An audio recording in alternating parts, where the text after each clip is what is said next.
Welcome to another episode of This Is Why I Don't Vote podcast. Season 2, Episode 12. Your safe space to discuss sports, politics, social issues, and even religion, where we will take it all very seriously, but not too seriously. After publishing Episode 11 of Season 2, I wanted to start a recurring theme. And I had one in the season finale recap of Better Call Saul, but I thought, what could I bring to the show that could last longer than a potential season and that wasn't so directly associated with something like a television show, something that was, timeless? Well, it fell into my lap. Once again, I was wrong. That will likely be the recurring segment on this podcast for years to come. What was the particular circumstance in which I was wrong this time? Well, Elon Musk does in fact buy Twitter. He does in fact get the financing, puts up a bunch of his own money, and buys Twitter. In other news, CNN Plus, after launching a streaming service with an investment of over $300 million, closes shop in less than a month. And yes, the season finale of Better Call Saul, Episode 3 recap. Before we start, I'd like to thank all of my listeners. Please give this podcast a like, a thumbs up, the stars, a review, broadcast it to the masses, forward it as the kids are wont to do with every other social media meme. I'd like to see this podcast episode get the circulation of Will Smith slapping Chris Rock at the Oscars, though I'd settle for 100 people seeing it. Thank you all for your loyal patronage. Please go out, seek the podcast on the Patreon account. This Is Why I Don't Vote podcast on Patreon. Please make a generous donation so that I don't have to go so deeply into the hole in order to publish this fine content. Now, on to the show. Act 1. Once again, I was wrong. Elon Musk buys Twitter. Once again, I'm wrong. I was thinking about recurring segments that I wanted to start for the podcast, and the most obvious one is everything that I've gotten wrong in predicting what's going to happen in the world of sports, politics, social issues, or religion. The latest example, Elon Musk does, in fact, acquire Twitter, does, in fact, come up with the financing sources to do so, and the deal is finalized not 1 week after the segment that I released, speculating that it was all a fool's errand. I am not that active on the social medias, as I have stated over and over again on this podcast. And even the limited exposure that I have to the social medias, there's a lot of hand-wringing over Elon Musk buying Twitter. I have a lot of faith in the younger generations. I think they're going to be much more progressive, much more open-minded, and much more solution-oriented than the baby boomers. There's a viral clip circulating about Joe Biden poo-pooing, if you will, the idea that millennials have it tough. And it's easy for older generations to look at millennials and say, you've got it as easy as any generation of kids has ever had it. The fact of the matter is, baby boomers had it the easiest out of any generation. Born on third base thought they hit a triple. I'm not going to belabor that point. I am going to have a podcast segment on it, and as judgmental as it sounds, the reason why I want to have an entire segment on it is because it's based in fact, as is the fact that millennials do have it tough, very likely tougher than their baby boomer predecessors. The nation is facing more debt than it ever has. There are fewer jobs because we've outsourced many of them to foreign countries. It takes a graduate degree to get an entry-level job now in what you would call white-collar positions. The tuition to obtain such a degree between your undergraduate and your graduate school classes, the fees for said curriculum credits. College tuition is absurdly overpriced. I believe in millennials because I believe in America. Most generations that have graced this great country have faced harsher realities than the generations prior. They actually had to overcome more onerous obstacles, which is the reason why they were a great generation. You can't have it but so easy and call yourself great, which is one of the reasons why I routinely say baby boomers were born on third base and thought they hit a triple. Why do I bring all of this up? One of the things that does disturb me about the millennial generation is their penchant, is how open they are to censorship and cancel culture. That if there is speech, if there are actions out there that need to be censored, there should be an authority to censor as much. There should be an authority to cancel as much. And generally, when you are speaking to that type of authority, it's governmental authority.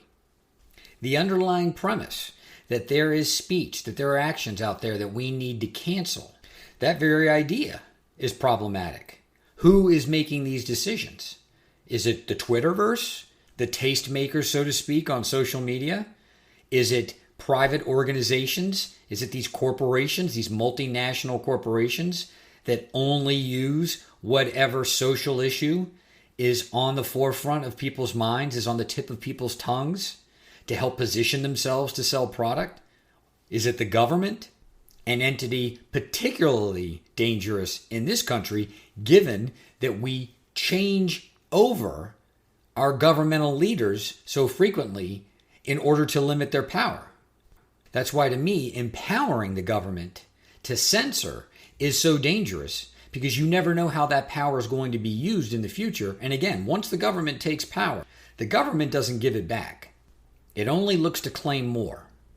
Now, the implication is that Elon Musk is going to run a much more open ship, so to speak. There's going to be a lot less censored content on Twitter, and that there are many people, even people who work for Twitter, that are inviting some sort of God figure, some sort of overlord, and in this context, it's the government, to come in, to swoop in and ensure that all of the content on Twitter is legitimate, and legitimate, again, according to who, is legitimate for consumption by Twitter users far and wide.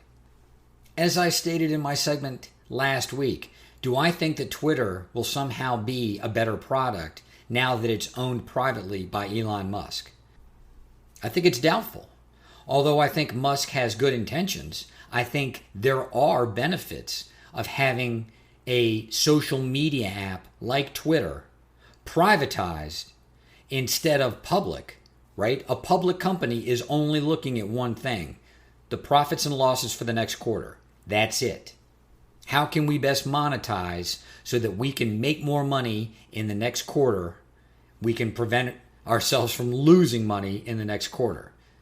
Now that those constraints are gone, and perhaps those were the constraints that were leading to the censorious policies, all of the censorship that had been employed by the Twitter intelligentsia, those that are writing the algorithms, those that are actually taking down posts.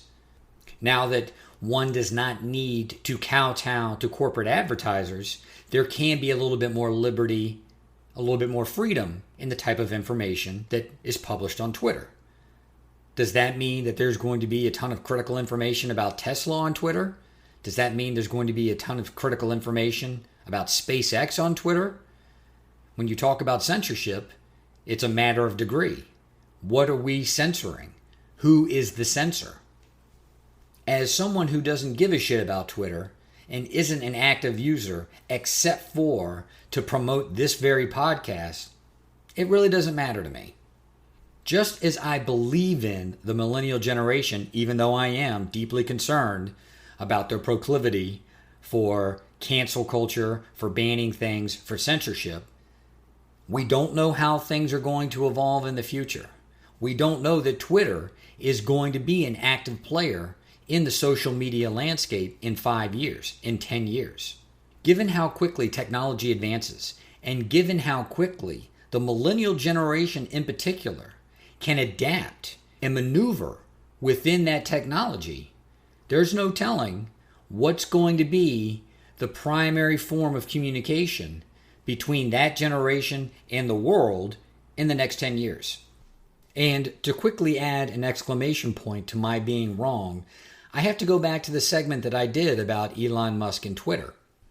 Although I don't disagree with everything that I said in that piece, it does appear that Elon Musk does have some principles when it comes to communication, speech, and the platforms that are now hosting what I've routinely called the public square in the 21st century. I do not believe that this is an ego play. I believe that Elon Musk is sincere when he says, I'm not concerned about the economics of Twitter.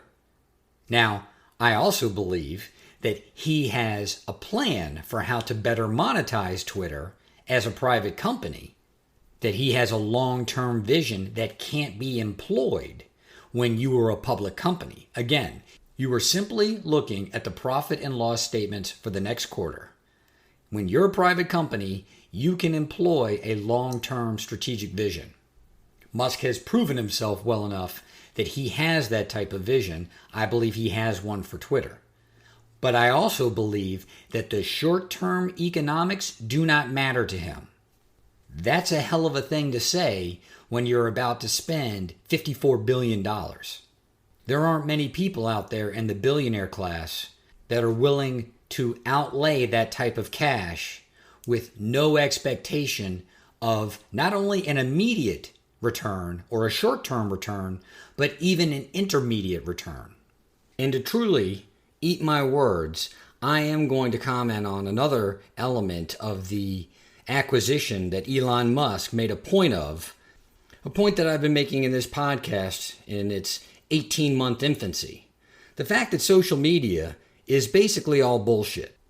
The number of bot accounts, spam accounts, fake accounts is enormous. Naturally, the social media companies themselves will never admit as much. And the reason why is actually as sinister as any other company that's lying to you about its product. It's the advertising. It's the way that they're able to monetize the very product. When they go to advertisers, when Facebook goes to advertisers, Instagram, Twitter, Snapchat, what have you, the number of users is obviously a huge deal, and the outreach to different types of users is a huge deal. This is how you're going to monetize the advertising. How much money can I charge you to reach all of these people? That is the underlying premise. Each one of these accounts is a person. This person can be marketed to. It's worth you advertising on this platform to be able to market to this person. Elon Musk called it straight out. They're bots. They're spam. They're fake profiles. He's going to put an end to the number of fake profiles on Twitter and verify users. Dear listener, that's going to change the landscape of Twitter. Many of the algorithms that Twitter uses are known to many of these social influencers, and you can use fake spam bot accounts to actually push different types of agendas on Twitter. Now, that may be used for social reasons, political reasons, and namely to push products, to push services. I speculated last season, and I believe it to be the truth, that 1 out of 3 Twitter accounts is fake. It's either a bot account, a spam account, or it is somehow a troll account. Accounts may be used by one actual person, and there may be 10, 15, 100, 200 accounts being managed by an individual or a single user.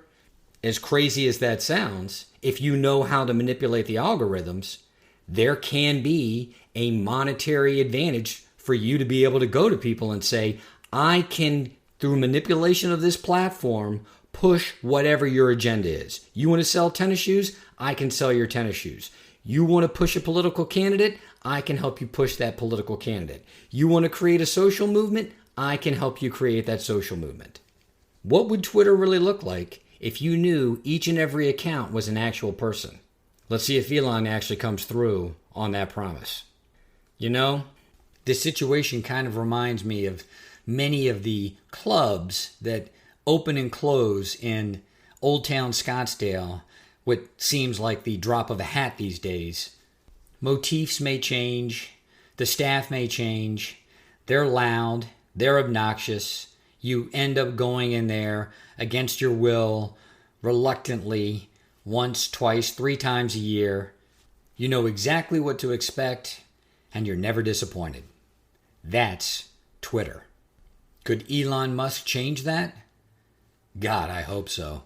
Act 2, the implosion of CNN Plus, and the difficulty in monetizing high school gossip. CNN, in order to broaden its outreach to the public, to try to compete in a more modern environment, particularly in the age of social media and the dynamic avenues provided by the internet, CNN launches an app, CNN Plus, where it will have a streaming service that was promoted to have authentic, original content with the CNN personalities. And of course, it would be a pay for a subscription service. CNN allegedly invested upwards of $300 million into this endeavor, hired an entire staff, an entire crew to build this app, to build out the sets, the infrastructure, all of the people that you would need in order to have not only an app, but to have this original content generated by the app. The personalities, that's not that big a deal. You actually have to have an entire infrastructure around those personalities. You have to have sets, you have to have cameramen, you have to have producers, you have to have editors. Many of the personalities were already under contract.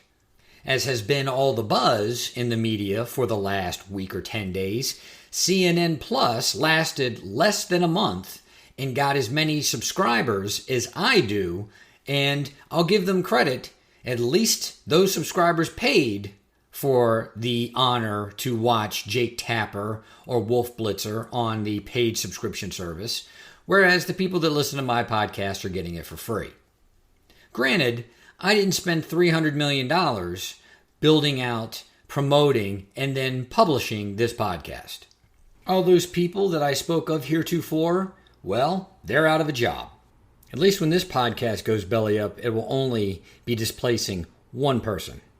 Of course, my first inclination was to come on and do a piece where it was schadenfreude, where I could laugh at CNN and talk about what a debacle it was and talk about what a debacle it will be in the future, that it is not going to be able to compete in a streaming market, and that it is, as I've said before, the jack-in-the-box of fast food.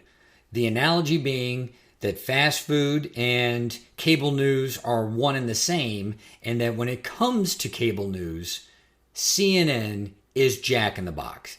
It's the basest of the base. It's the lowest of the low. It is the most rudimentary of the rudimentary. CNN is basically USA Today on your television screen. It is an animated, projected USA Today on your moving pictures box. Having said that, CNN is not that much different than Fox News or MSNBC.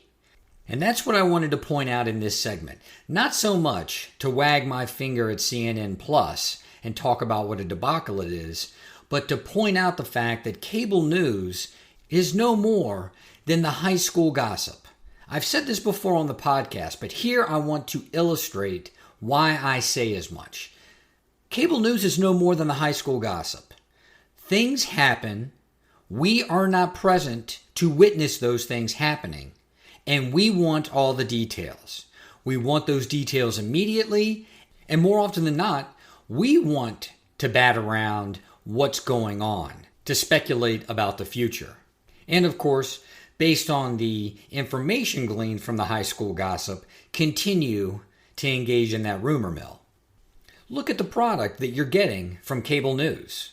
You get up to the minute info about world events, and you get the speculation from their quote-unquote pundits. Oh, and how the rumor mill churns. They've got all sorts of talking heads that have well-sounding, high-minded titles, and they just spin that rumor mill. This is really no more than you get in high school and that you get out of the information provided by the high school gossip. Note, nowhere in this recitation of what I believe is the truth, and dear listener, you can agree or disagree, I maintain this is an accurate description of the product that is being offered by the cable news networks. And note, nowhere in that description did I ever mention the word truth. Did I ever utter the word truth? And the point here is not to go back to the well and talk about truth and the lack thereof in the mainstream media. The point is, the high school gossip fills a need that we all feel like at some point in our lives we have to have filled. And it's up to us to determine how much of our lives need to be filled by the information provided by the high school gossip. Events occur, we weren't there, we want the information immediately, and then we want to spin off into our own dream, into our own fantasy. Have you ever been out with friends or on a date or otherwise maybe by yourself in a public place and you look over and see a conversation occurring between a group of male friends, a group of female friends, a potential first date, a potential group date, and you begin to speculate, you begin to make up a story in your head about what's going on between these people. What's the group dynamic? What's the interaction like? What are they actually discussing? It's a fun little parlor game, isn't it? It's like a real life Mad Libs. When we're done, we can put it down and move on and not think about it again. It was just some innocent, harmless fun. Yet when we turn on the news, when we hear of an event that we want to have elucidated, we want more facts, we want more information. What are we actually getting? Can it really be said that we want more facts and we want more information? Or is it more accurate to say what we really want is the high school gossip? We want to be standing at our locker with one or two other people, and we want the high school gossip to run up to us and say, "You won't believe what just happened."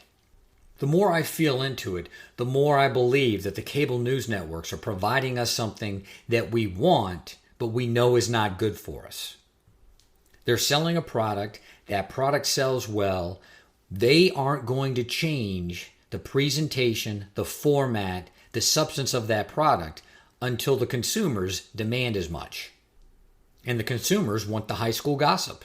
And the consumers are getting the high school gossip. And the consumers are then put into this whole story with these so-called pundits about what may happen, the speculation.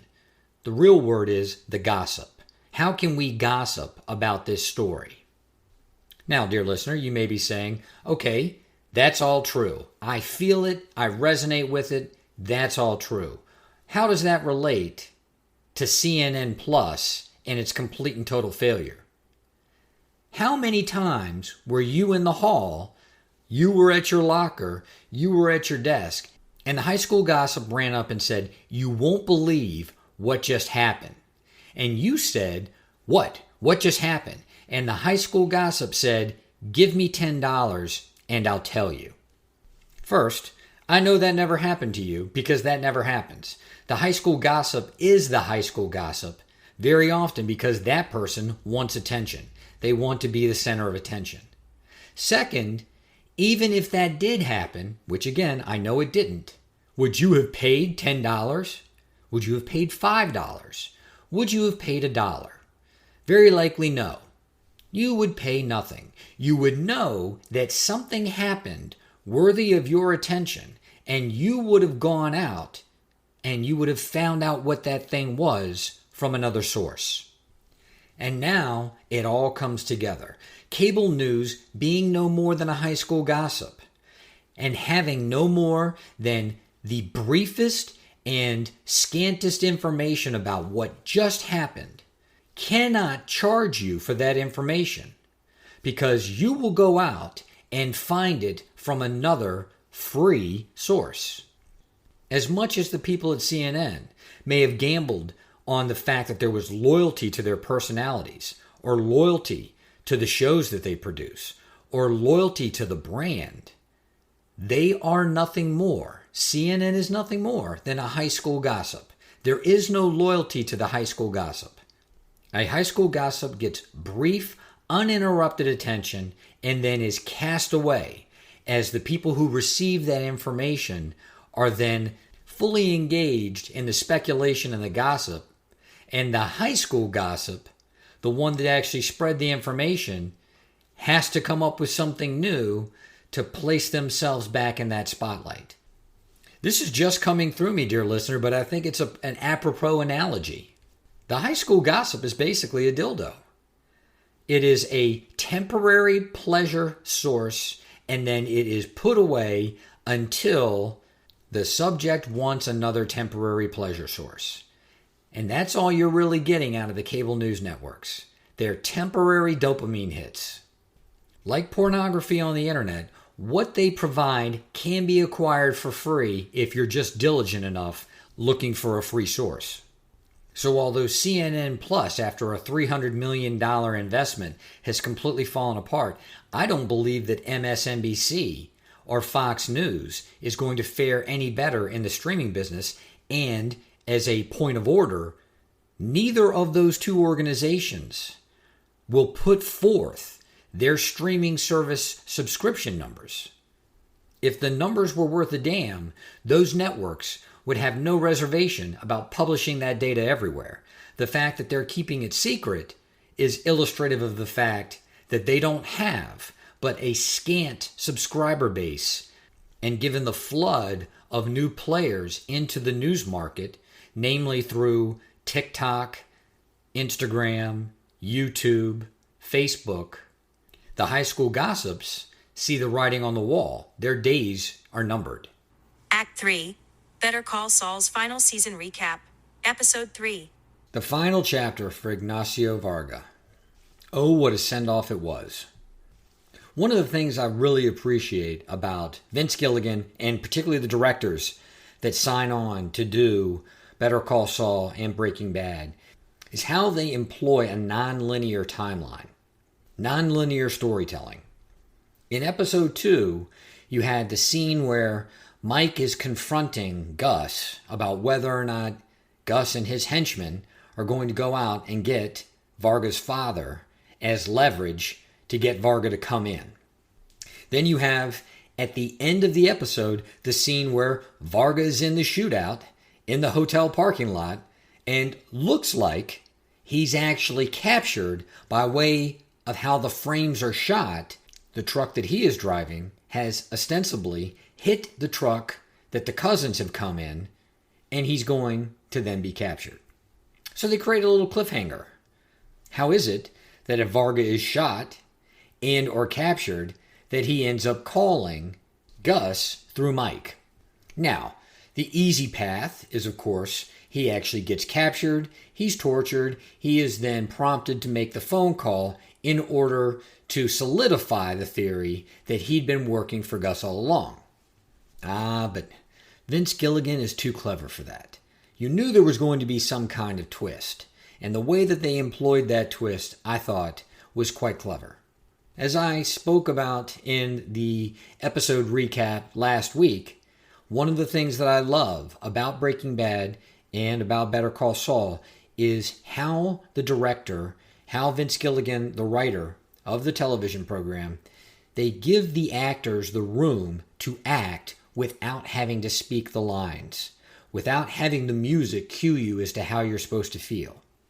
In the universe of the program, Varga is realizing he can't run but for so long. And inevitably, no matter the outcome, he ends up dead. The Salamancas are going to kill him. Gus is going to kill him. Federales may kill him. He doesn't survive this ordeal. So what does he do?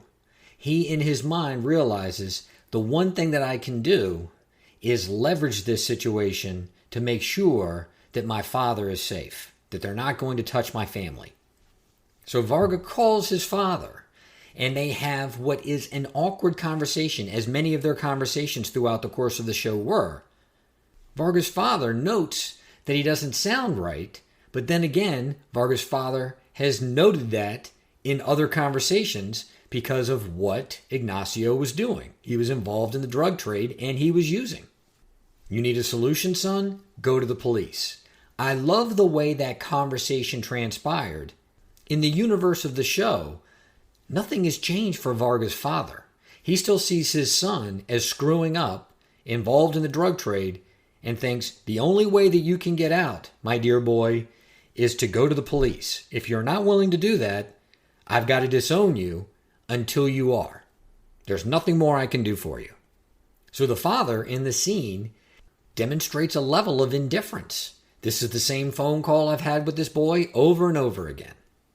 A scene like that is why I appreciate so much what you have in Better Call Saul, what you have in a show like Breaking Bad, a writer like Vince Gilligan, honoring the universe in which the characters exist, not trying to add some kind of, and frankly, there's really no other better term for it, some kind of Hollywood twist where there's some sort of reconciliation prior to Ignacio getting killed. That teary-eyed phone call where all of the loose ends in the relationship are wrapped up prior to this dramatic culmination. In the father's mind, this was just another phone call from a young man who had screwed up his life, but Ignacio knew this is the last time I'll ever hear my father's voice. This is what I'm willing to do to ensure my family's safety, and my father will never understand the depth of it.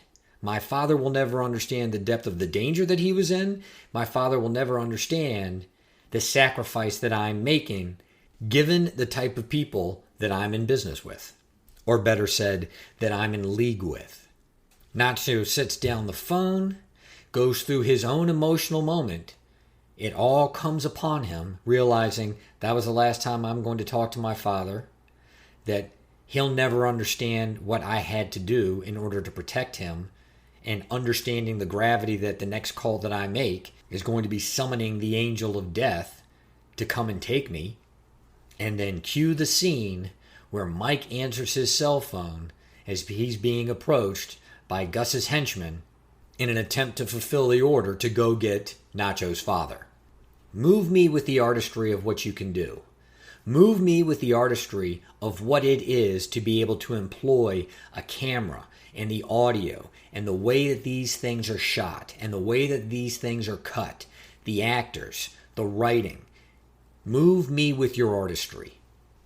I'm not going to get into the secondary or the B storyline of how Jimmy and Kim are going through the machinations, actually storyboarding how they're going to somehow manipulate Howard's car or get into Howard's car. One thing that I think is interesting about the way that Odenkirk is playing Jimmy in this second season is how subdued he is. And I think that has to be on purpose. Clearly, there is still some holdover within the universe of the show of everything that he went through out in the desert. He isn't as much this Saul Goodman character that he's invented as he is Jimmy McGill, guy who almost got killed in the desert as a drug money courier. I am anticipating some kind of event, whether it just be the passage of time or some other turn in the show, that's going to prompt the Saul Goodman character to once again flourish. That will be for another episode recap.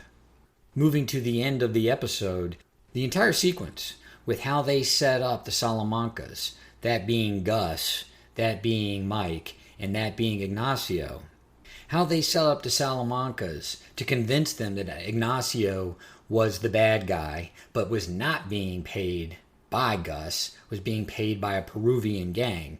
This is classic Vince Gilligan. It's classic Breaking Bad. It's classic Better Call Saul. It's a clever way to give the characters their last hurrah, to within the universe of the show, give these characters the proper send-off while wrapping things up in not a perfect manner. Nothing in life is perfect, but damn near perfect. And the reason why I'm saying that it's damn near perfect is because the plan in and of itself that was concocted, if you will, by either Gus or Mike or both, it wasn't that great. Ignacio is going to briefly confess to his crimes, was going to be given the opportunity to break away from his shackles, so to speak, and then make a run for it, whereby he would be shot by one of Gus's henchmen. It wasn't that clever or that well thought out. It's what they had in the moment. It's what they had that they thought would work. What I so appreciated about the scene was all of the subtle looks that Ignacio was giving both Gus and Hector Salamanca as this scene played out. Gus, in that moment, seeing these looks, seeing that Hector was seeing these looks, being insecure about whether or not Ignacio Varga was going to be able to go through with this, to pull this off, so that it was convincing and there would be no further inquiry by the cartel as to whether or not Varga had, in fact, been paid by this Peruvian gang. You rarely ever need, in cinema, these heavy-handed cues, these very simplistic, if you will, formulaic, if you will, scenes where the characters have to say everything in that moment to give you the background of the plot, to give you the culmination of how it's going to wrap up, and then the music cues, and you get your clumsy cookie-cutter ending. Having watched the Better Call Saul episodes from the previous seasons, you forget and then are reminded about how uncomfortable Ignacio Varga was working for the Salamancas in the capacity that he was, doing what he had to do, namely being a heavy, being a strong man, having to go out and hurt people to collect money.